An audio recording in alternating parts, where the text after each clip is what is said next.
Hello everyone. So as I already told you that in the third lesson still you have a problems to solve. Anyhow, let me solve in offline session.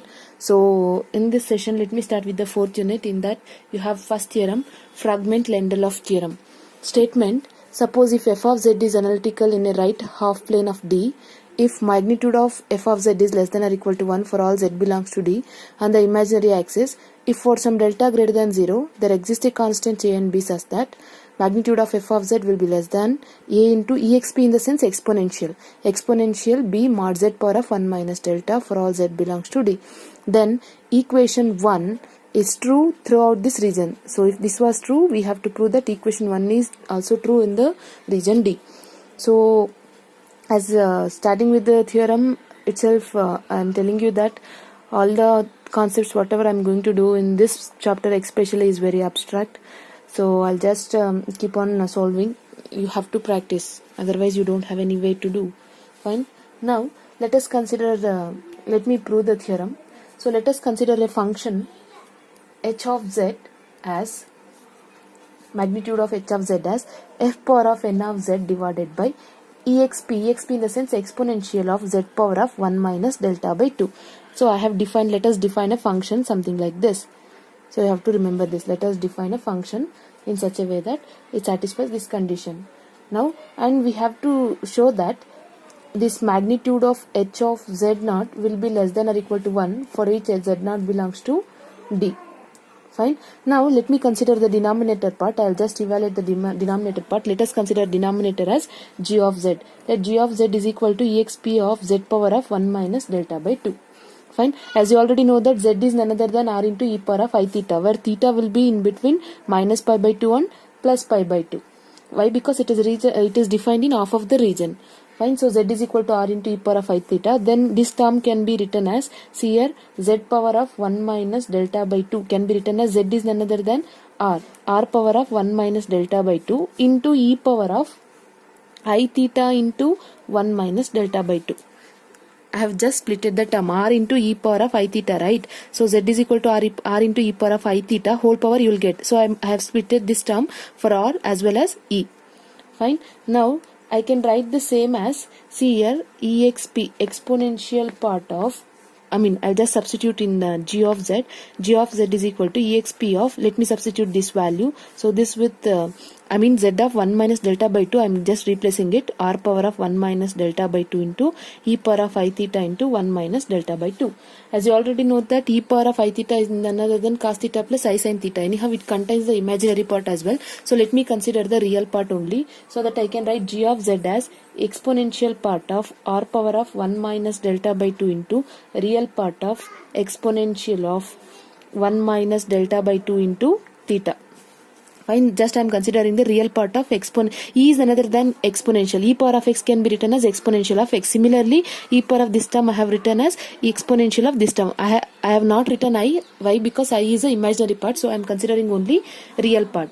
Fine. Now in the imaginary axis, that is for the value of z which is equal to iy, the imaginary axis theta will become pi by 2 at the boundaries. In the sense, when you replace theta is equal to pi by 2, z will become iy. So I can write the function g of z as exp of, in the boundary. In a boundary of a region, theta will be pi by 2, where this region r attains iy. So r value will be iy. Our magnitude of I is 1, so I can write this as y power of exponential y power of 1 minus delta by 2 into real part is none other than cos.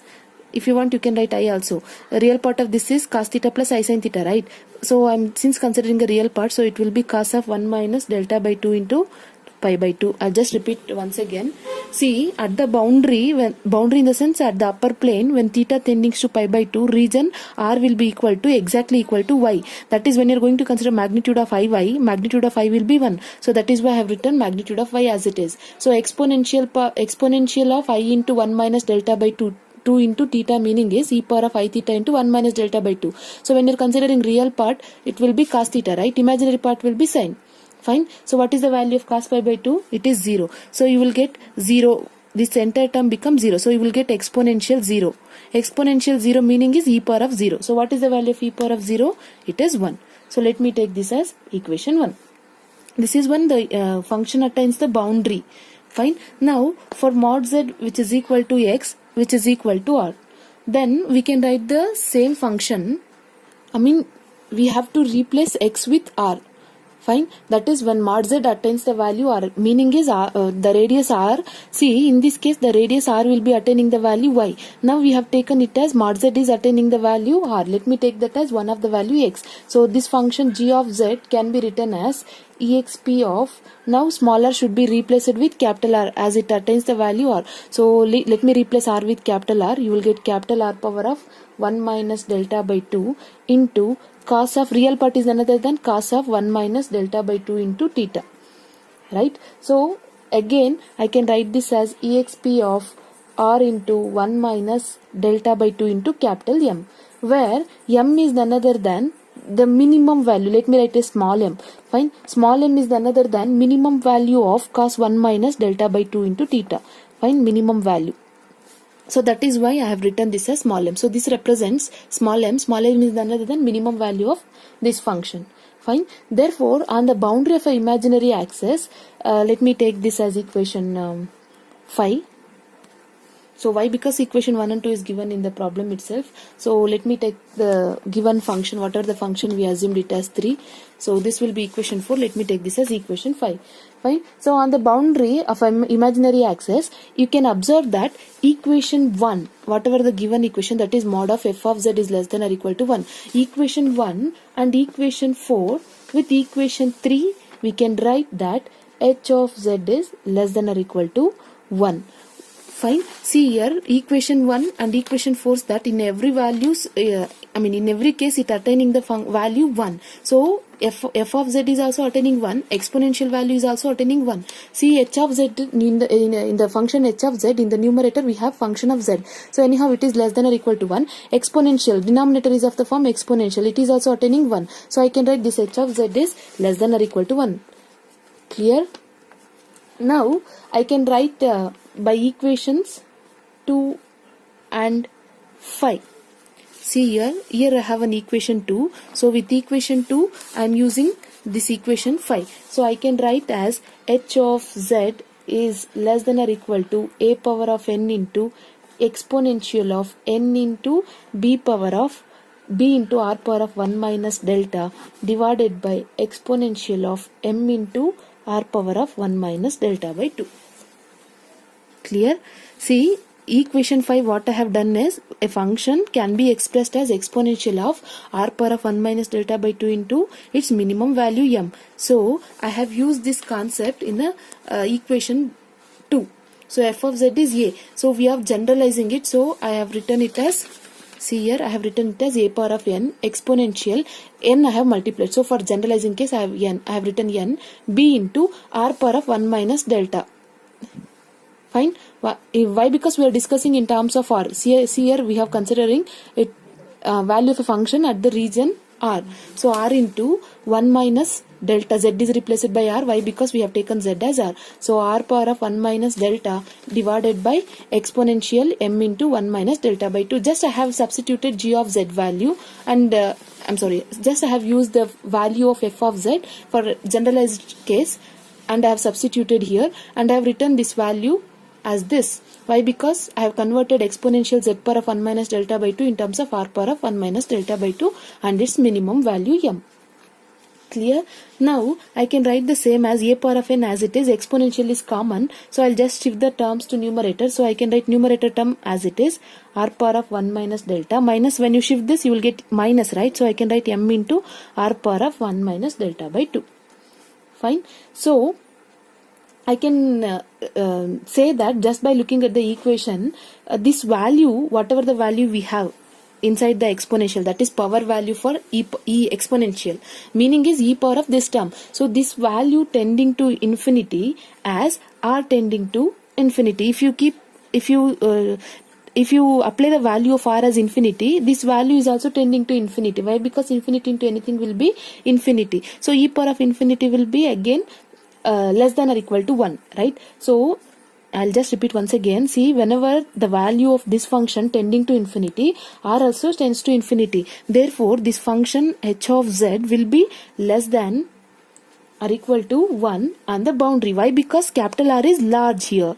Large in the sense as R attaining a infinity value, this value will become less. See here, it is of the form h of z is equal to a into some exponential value. If you keep on increasing the x value, this value is also increasing, but this value decreases. Why? Because it is inversely proportional to x value. So h of z is less than or equal to 1 for the boundary. Fine. Now look at the equation 3. That is from the assumption of our function. Fine. So from equation 3, we can write h of z is less than or equal to 1. Meaning is, what is the value of h of z? I have substituted for h of z.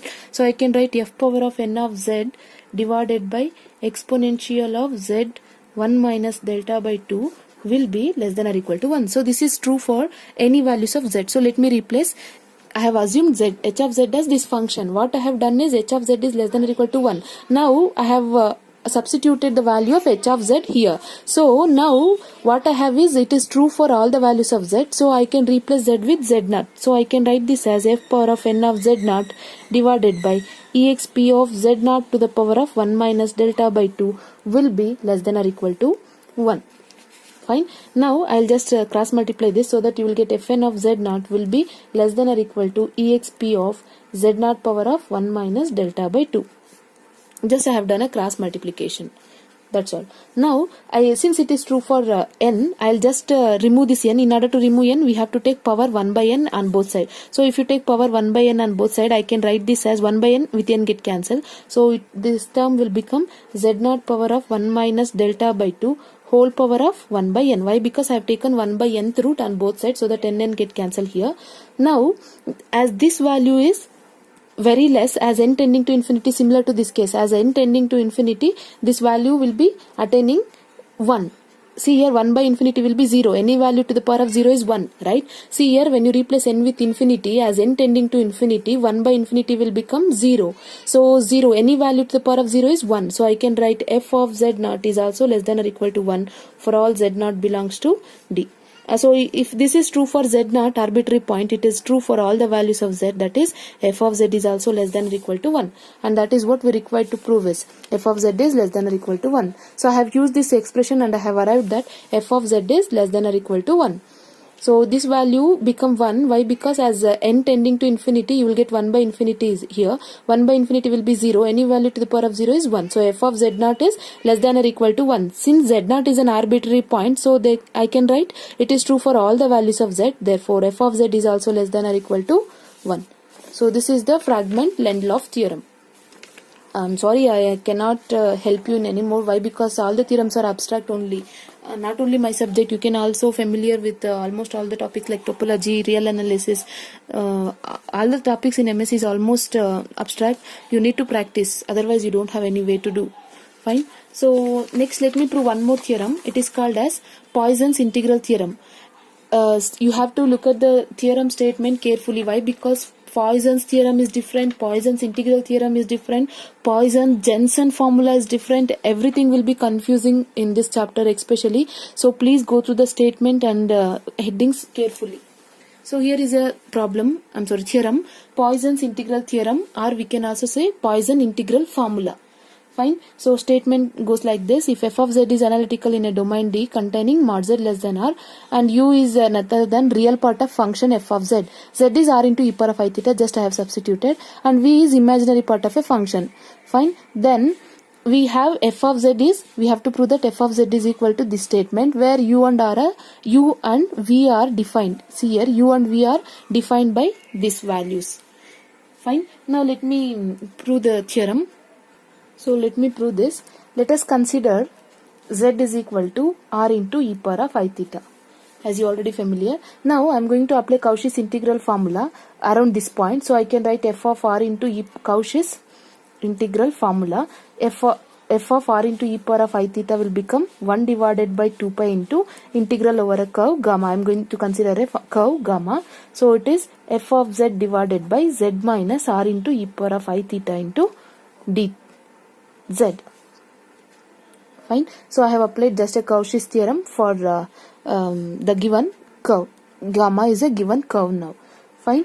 Now what I am going to do is, let me consider a curve pi of gamma of pi. So I have assumed gamma as gamma of pi as r into e power of I pi. Now let me simplify this, where pi will be in between 0 and 2 pi, as it is a circular region. Now let me take z is equal to r into e power of I pi. Why? Because we have already chosen small r and theta here, so I have taken capital R and capital pi. Now let me differentiate so that you will get dz as capital R into I into e power of I pi into d pi. Obviously pi will be in between 0 and 2 pi. Fine.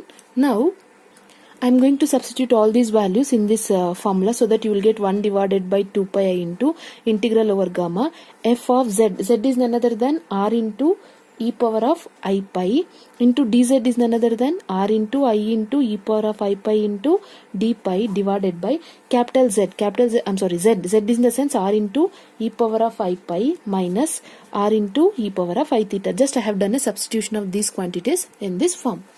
Clear? Now let me simplify this further. Hope so screen is visible, right? Yeah.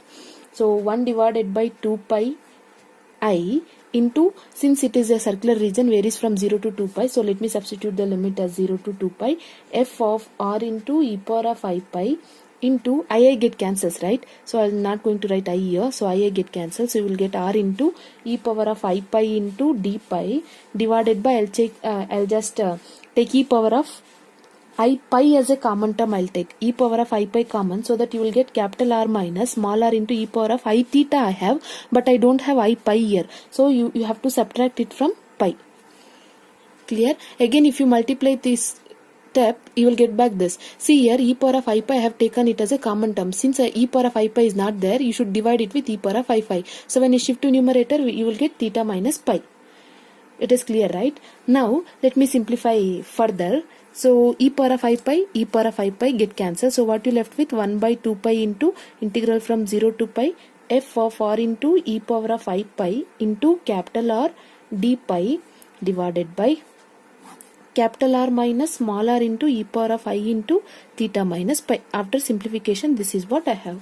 Right? Now what I'm going to do is I'll just multiply and divide it by, I'll just do here, multiply and divided by capital R minus small r into e power of I into theta minus pi. Whatever the value you have in the denominator, that value I am going to multiply for both numerator as well as denominator, so that you will get 1 divided by 2 pi integral from 0 to 2 pi f of r into e power of I pi into r minus r into e power of I theta minus pi. So I have multiplied with numerator into what you have, r into d pi divided by what is the denominator, r minus r into e power of I theta minus pi into denominator again I have to multiply it, r minus r into e power of I into theta minus pi. Clear? Now let me simplify further. So how can I reduce this? 1 by 2 pi as it is, integral from 0 to pi. I'll just multiply r to inside, so that you will get f into r power of e pi into r is r square minus capital R into small r. Both are not same, so I have written capital R as well as small r into e power of I theta minus pi into d pi divided by, see here, a minus b whole square form, a minus b whole square form, a minus b into a minus b is a minus b whole square. So I'll just expand a square in the sense r square plus b square in the sense r square, or else I can write this as, oh, I'm sorry, let me multiply with the negative value. I'm sorry, I forgot minus here. So when you multiply it with minus, so you will be having plus here only. Here plus is there. Why? Because the term written as it is. Only for the multiplied term I have taken minus. In the numerator also I have kept minus as it is. Clear? Now for simplifying, r into r is r square. Next r into this value, capital R into small r. I'll just write one more step. If you want, I'll just simplify one more step. See here, r into r is r square minus I have capital R into small r, capital R into small r e power of minus I into theta theta minus pi. Fine. Next minus r into capital R into e power of I into theta minus pi. Right. See as r into r is r square minus, first you multiply for these two terms, r into r is r square minus r into this value I have written. Next this term, r into r is this one, so again this value you have to write minus r square into e power of I theta minus pi into e power of minus I theta minus pi. See, all these steps are not clearly mentioned in the notes. I'll just repeat once again. R into R is R square. Minus R into this value I have written. Again minus R into this value. Next minus into minus is plus. R into R is R square. Powers I have written. See here, this value and this value you will get e power of 0. When you add powers you will get e power of 0. E power of 0 is 1. So with this I can write this step as 1 by 2 pi integral from 0 to 2 pi f of r into e power of I pi into capital R square minus r into e power of I theta minus pi divided by capital R square. So r square into 1 will be 1 only. So I'm sorry, r square into 1 is r square only. So I'll just write this term first, plus r square minus small r into capital R into e power of minus I theta minus pi minus small r into capital R into e power of I theta minus pi into d pi. Clear? Just the simplification. I have multiplied these two terms, so these powers will become e power of 0. E power of 0 will be 1. Now I am going to add these two so that I can write 1 divided by f of z is equal to, see here I have substituted in the above equation, r into e power of I theta will be z. So I can write f of z in LHS part. You just write it, f of z, f of z, f of z, f of z. So I can write f of z is equal to 1 divided by 2 pi into integral from 0 to pi f of r into e power of I pi into capital R square minus capital R smaller e power of I into theta minus pi. So care has to be taken that you are writing capital R smaller and theta and pi. Find capital R square plus R square. Now both you have to add. So I can write that by adding these two terms I can write that. And you can note one more thing is that e power you don't have the same sign here. So instead of adding we can take common terms, right? See here what is the common in between minus capital R into smaller. So when you take minus as a common, so what you're going to get is e power of minus I into theta minus pi plus e power of I into theta minus pi into, I'm sorry, I'll write d pi here, into d pi. After taking capital R and smaller common, you cannot add directly. Why? Because you have negative powers here. So I have written as it is.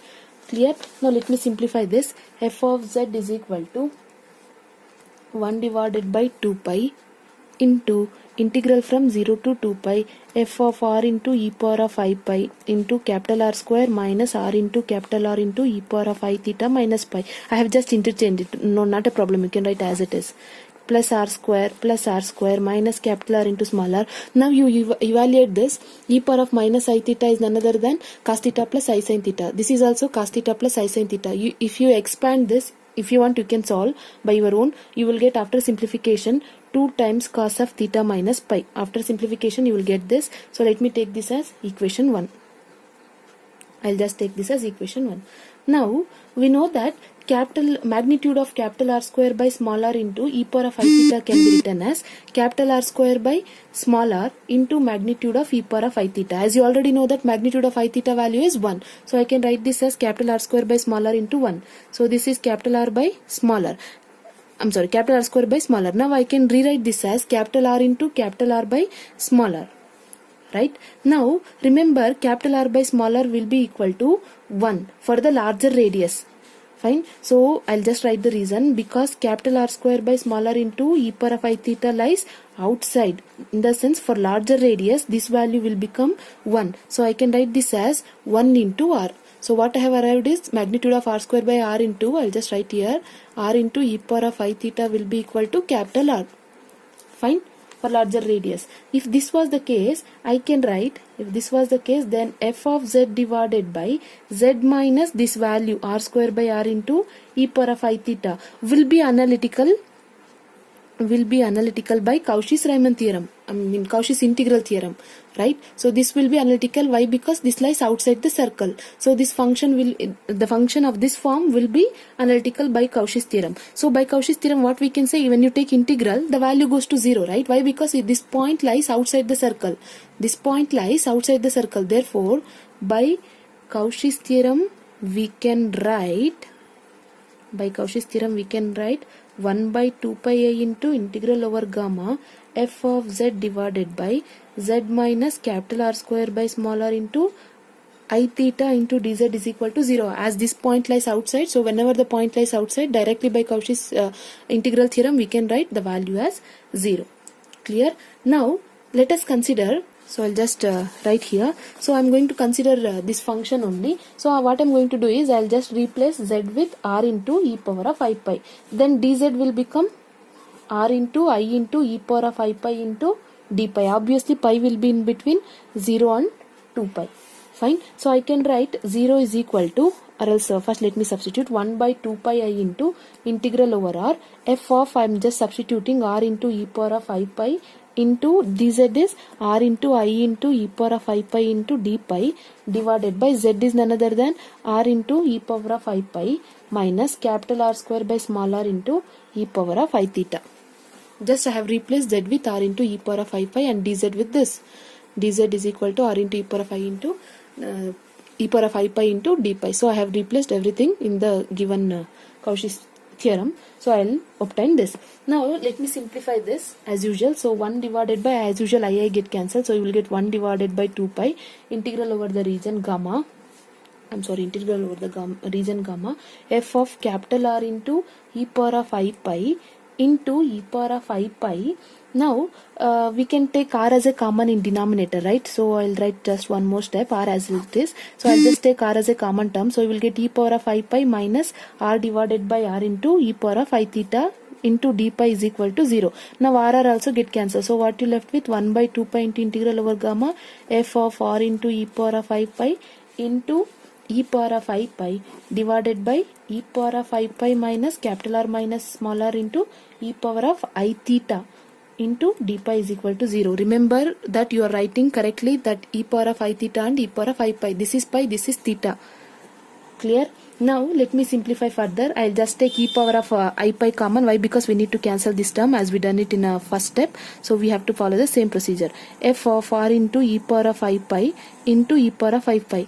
So let me take e power of I pi as a common in denominator. So you will get 1 minus capital R by small r e power of I theta minus pi you are going to get. I'll just write directly. Why? Because when you take e power of I pi common, you will get denominator e power of I pi. So when you shift it to numerator taking I as common, you will get this step. These are all basic, so we cannot explain in detail.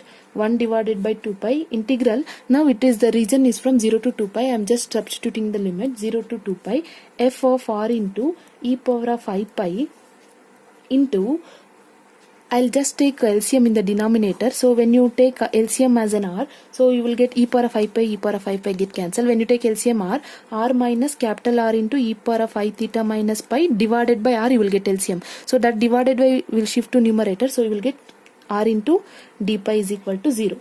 Just by taking the LCM in the denominator. So that term, LCM term I have shifted to numerator.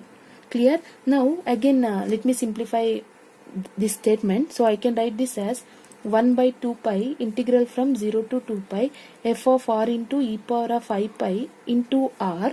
What I'm going to do is I just multiply with r minus capital R into e power of minus I of theta minus pi on numerator and denominator. As we done it in the previous case, it is same. So here also we have done the same, right? So what we have done is we have multiplied with the denominator but only with the negative sign, right? For numerator and denominator. Here also I am doing the same. I am multiplying with the denominator but with the negative sign. Just for your memorizing purpose I am telling you this. Theta minus pi into small r minus capital R into e power of minus I into theta minus pi. So I have multiplied it with both denominator and both numerator as well as denominator. Now let me write one more step. So I can write 1 by 2 pi integral from 0 to 2 pi f of r into e power of I pi. I'll just multiply r inside. So you will get r square minus small r capital R e power of minus I into theta minus pi divided by so again I am multiplying this. R into r is r square minus small r into capital R e power of minus I into theta minus pi. Next minus capital R small r e power of I into theta minus pi.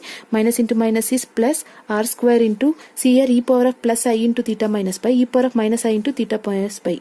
You will get e power of 0. Anyhow e power of 0 will be 1. So I can write this as 1 divided by 2 pi integral from 0 to pi f of r into e power of I pi into capital R square minus small r into capital R e power of minus I into theta minus pi divided by small r square. Here e power of 0 is 1. 1 into r square is capital R square. So I am writing it first minus. So I am going to add this to, as I already told you, just by following the previous method, you are going to take common r into capital R. So when you simplify e power of minus, I'll just write here e power of minus I into theta minus pi minus, since you are taking minus common, so you will get plus here, plus e power of I into theta minus pi. See, since if you keep on writing the steps, it will take 4 to 5 pages. You have to manage the time. So you just remember, when you simplify this, you will get 2 into cos of theta minus pi. You just remember this. When you simplify, you will get this. So when you take r, smaller and capital R common, you will get these terms. So when you simplify, you will get this, as it already takes 3 pages.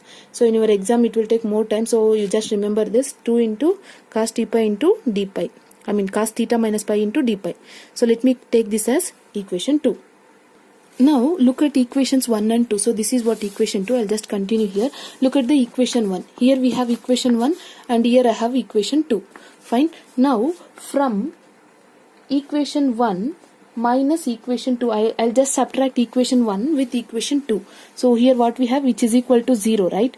Why? Because the function is 0, which is equal to 0, so 0 will be continued. Now look at the equation 1. I'll just subtract f of z minus 0. With integration, we have to subtract this term with this term and f of z with 0. I'll just do f of z minus 0, which is equal to, now let me subtract this term with this term. So you will get 1 by 2 pi integral from 0 to 2 pi f of r into e power of I pi into capital R square minus small r square. See these mutual terms, small r into capital R, small r into capital into e power of minus I into theta minus pi. These mutual terms get cancelled when you subtract. So you will get only capital R square minus small r square divided by capital R square plus small r square minus 2 times of capital R small r into cos of theta minus pi into d pi. So when you subtract equation 1 minus equation 2, you will get f of z minus 0. So these mutual terms get cancelled. So in the denominator, you will get 2 times. Here 1 time and here is 1 time. So minus of minus will become minus 2. So minus 2 into this term you are going to take. Now taking real and imaginary parts separately, we can write. So this is what actually function is. F of z minus 0 is f of z only. So I'll just write one more step.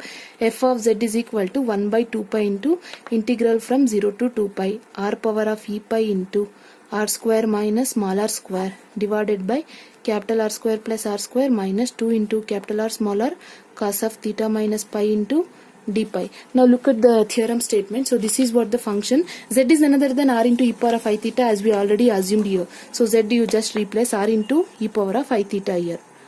R into e power of I theta. So this is what we required to prove is. We have already proved this. Just a product of two function we can interchange. Anyhow we have already done. Now we have to separate imaginary and real part in order to get u and v. So if you separate real and taking real and imaginary parts, we get u of r comma theta will be 1 divided by 2 pi as it is, integral from 0 to 2 pi, capital R square minus small r square as it is. Now you have f of r into e power of I pi. So when you split this, e power of I pi is none other than cos pi plus I sin pi, right? So as I already given that u into r theta is none other than real part. So it is a real part, so I am going to represent it as u. U is none other than a real part.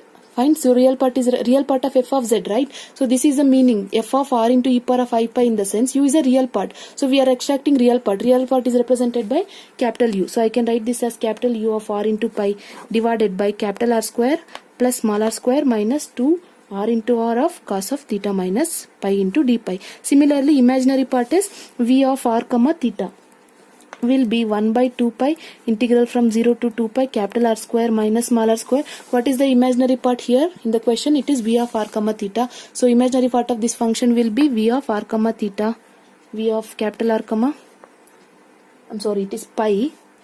Why? Because we have a function pi here, divided by capital R square plus r square minus 2 capital R small r cos of theta minus pi into d pi. So this is what we require to prove this. hence the proof of Poisson's integral theorem or Poisson's integral formula. Fine. So as the theorem is very lengthy, you have to practice. So this will be the first page, and this is the second page, and this is the third page, and this will be the fourth page. Don't get panicked. Simple steps are simple. You need to practice. So this is the fragment Laplace theorem and Poisson's integral theorem. So in the next session I will be continuing with a few more important theorem. Notes of the same will be posted in the group. Please copy the same. Thank you.